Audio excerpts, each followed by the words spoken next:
ಮತಪೇಟೆ ಒಂದು ತಿಳ್ಕೊಳ್ರಿ, ಅಲ್ಲಿಂದ 700-800 ಕಿಲೋಮೀಟರ್ ಇಲ್ಲಿಗೆ ಬಂದೇನಿ ಅಂದ್ರೆ ಅದು ರಾಜ ವೆಂಕಟ ನಾಯಕರ ಶಕ್ತಿ.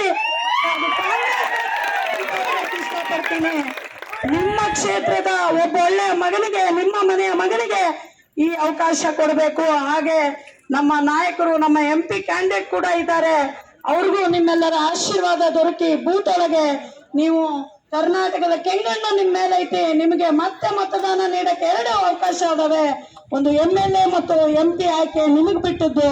ಆದ್ರೆ ನೀವು ಮಾಡ್ತೀರಿ. ಈ ಕಕ್ಕೇರ ಕಾಂಗ್ರೆಸ್ನ ಭದ್ರಕೋಟೆಯಾಗಿ BJP ಮುಕ್ತ ಭದ್ರಕೋಟೆ ಆಗ್ತದೆ.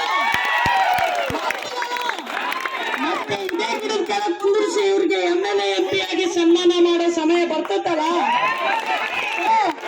ನಿಮ್ಮೆಲ್ಲರ ಆಶೀರ್ವಾದ ನಿಮ್ಮ ಮನೆಯ ಮಕ್ಕಳಾದ ಇಬ್ಬರ ಮೇಲೂ ಇರ್ಲಿ. MLA ಮತ್ತು MP ಯನ್ನ ಕರೆಸ್ಕೊಂಡು ನಿಮ್ಮ ಜನಪರ ಕಾರ್ಯಗಳಿಗೆ, ನಿಮ್ಮ ಕ್ಷೇತ್ರದ ಅಭಿವೃದ್ಧಿಗೆ ಮತ್ತೊಮ್ಮೆ ಬರ್ತಾರೆ ಅನ್ನೋದನ್ನ ಈ ಸಂದರ್ಭದಲ್ಲಿ ಹೇಳಕ್ ಇಷ್ಟಪಡ್ತೀನಿ.